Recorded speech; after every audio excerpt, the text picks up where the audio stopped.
মুখে রুচি না থাকলে অবশ্যই মুখে রুচি আনবে এই বড়া। মুখে রুচি আনার মতো এই রেসিপিটা।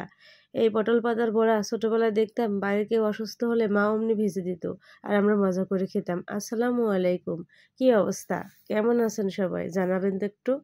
এই তো পটল পাতাগুলোকে সকালবেলায় উঠে বেছে নিচ্ছিলাম। আজকে ভাবতেছিলাম গরম ভাতের সঙ্গে সকাল সকাল এই পটল পাতার বড়াটাই ভাজবো।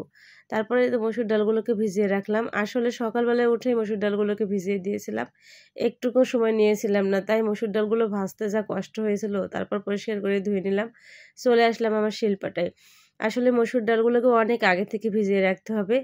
যদি আপনি মনে করেন সকালে রেসিপিটা তৈরি করবেন, তাহলে রাত্রে মসুর ডালটা ভিজিয়ে রাখবেন, তাহলে বাটতে সহজ হবে। তারা শিলপাটায় বাটেন আর কি। আর যারা বিলীন করে নিতেছেন তাদের কথা আলাদা। আর আমি কিন্তু সকালে উঠে ভিজিয়েছিলাম, তাই বাটতে অনেকটাই কষ্ট লেগেছিল, সময় লেগে গিয়েছিল আমার।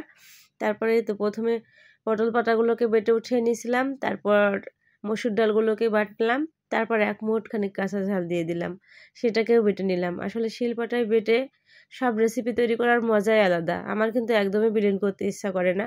তারপর এক মুঠ খানিক রসুন দিয়েছি এক মুঠ খানিক পেঁয়াজ দিয়ে সেটাকেও বেটে নিলাম। সব যখন বাটাবাটি শেষ, তখন সবগুলোকে এক জায়গায় করে দিয়ে দিলাম এক মুঠ খানিক পেঁয়াজ কুচি। তারপর এখানে তো দেখলেনই আপনারা, ঝাল বাটা, পেঁয়াজ রসুন বাটা দিয়ে দিয়েছি। শুকনো ঝালের গুঁড়া দিলাম, হলুদ গুঁড়া দিলাম, আর দিলাম কালিজিরা। কালিজিরার গন্ধটা আমার এতটা ভালো লাগে এই বড়ার ভিতর যখন পড়ে। তারপর দিয়ে দিলাম লেবুর রস ভালো মতো দিয়ে এবার সুন্দর করে মাখিয়ে নিব। সুন্দর করে মাখিয়ে নিয়ে তারপরে এই রেসিপিটা তৈরি করে নেব। আসলে মুখে রুচি আনারই রেসিপি এটা। যখন কারো ছোটোবেলায় দেখতাম মুখে যদি অনেক থুথু উঠতো, অনেক সময় মানে অরুচি লাগে, ঘিন ঘিন করে, থুথু বেশি মুখ থেকে ওঠে, তখনই মাকে দেখতাম এই বড়াটা তৈরি করে সবাইকে দিত, বলতো এই বড়া খেলে নাকি এই সমস্যাগুলো দূর হয়ে যায়। আসলেই দূর হতো। আর আসলে অনেক মানে রুচি আনার মতনই একটি রেসিপি এটা। তারপর দিয়ে দিলাম সাদা তেল। এই বড়া ভাজতে কিন্তু তেল একদমই লাগে না, যেটুকু তেল আমি কড়াইতে দিয়েছিলাম আসলে সমস্ত বড়া ভেজে ওই তেলই আবার বেঁচে গিয়েছিল। তারপর দিয়ে দিচ্ছি, আসলে শেপ দিয়ে নিলাম নিজের মতো করে সব কিছু মাখানো শেষে। তারপর তেলের ভিতর দিয়ে দিলাম। কিছুক্ষণের ভিতরে এক পিঠ যখন লাল হয়ে আসবে তখন উল্টায় নিলাম। এভাবে মানে অল্প আঁচে এই বড়াটা ভাজতে হবে, খুব জোরে জাল দিয়ে কিন্তু এই বড়া ভাজা যাবে না, তাহলে পুড়ে যাবে, ভিতরে কিন্তু কাঁচা থেকে যাবে। এভাবে আমি আমার প্রত্যেকটা বড়াই উল্টায় নিলাম।